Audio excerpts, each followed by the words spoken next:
Well, the governing Labor Party didn't just win the election on the weekend, it banished the opposition to such an extent that there are huge questions now over its modern-day relevance.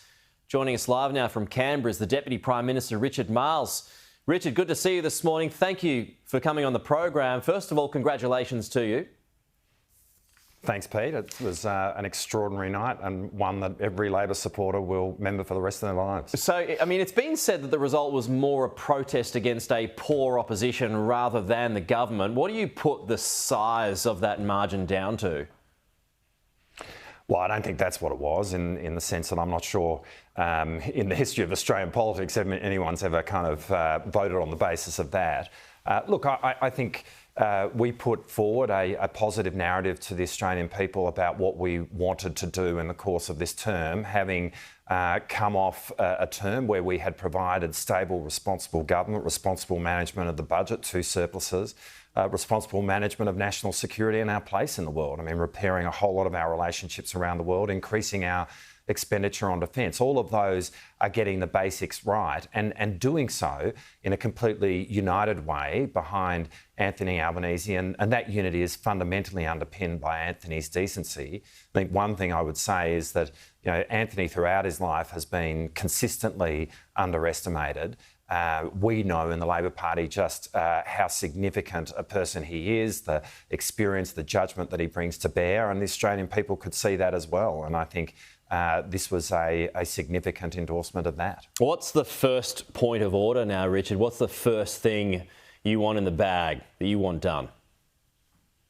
Well, I mean, there is a big agenda, and we put forward a lot of measures in the context of this election. What we promised in relation to increased expenditure on Medicare, what we're doing in terms of cutting student debt, needs-based funding of schools, and the like. So we will start rolling all of that out. But I'm here in Canberra today. The Prime Minister is in Canberra today.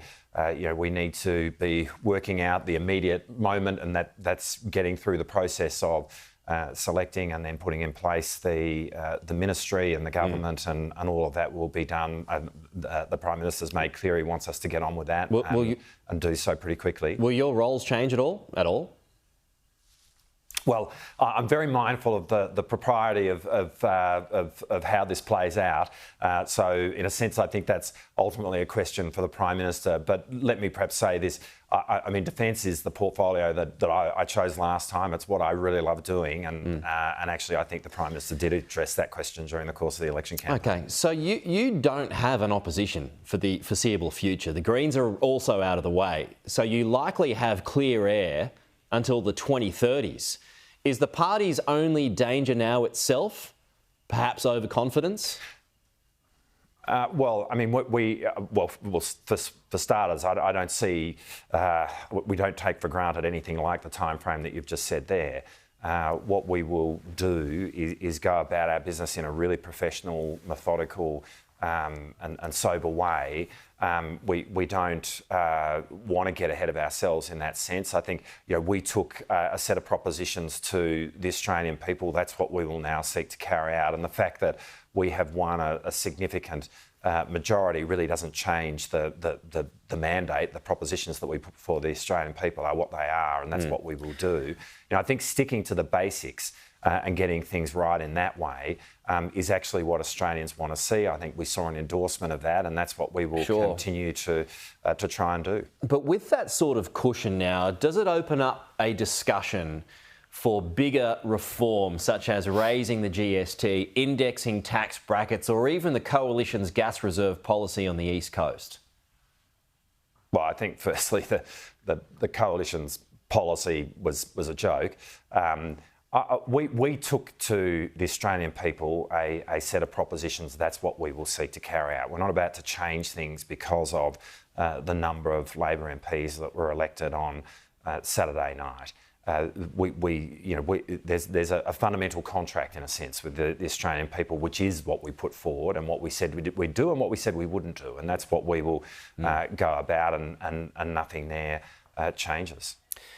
Just looking across the aisle, Richard, you've been in politics for a while. I mean, obviously you're talking up the Labor government's achievements, but what do you think the Coalition did so wrong? Well, I think, well, firstly, let me say, I think there is in this moment to just acknowledge Peter Dutton.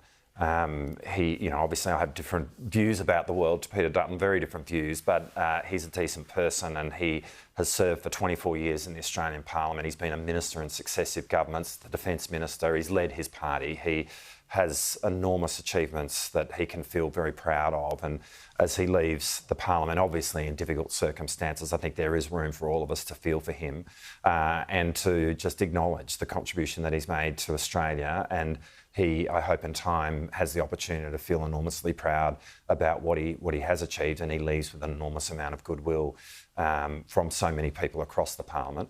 I think, what's left is a Liberal Party which really doesn't look a lot like the party of Robert Menzies. It's not a party which is particularly representing huge swathes of middle Australia, which is what Robert Menzies tried to establish.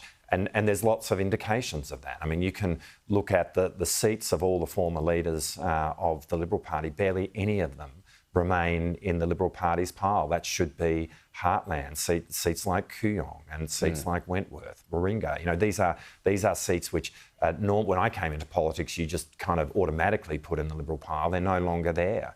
And so I think that's the fundamental issue for the Liberal Party. But they'll work that through, and we're not going to be too focused on that. We're going to be focused on what we need to be doing on behalf of the Australian people. All right. Well, you got a busy day, and thank you so much for squaring away some time with us. As always, Richard Marles, thank you. We'll chat to you again soon.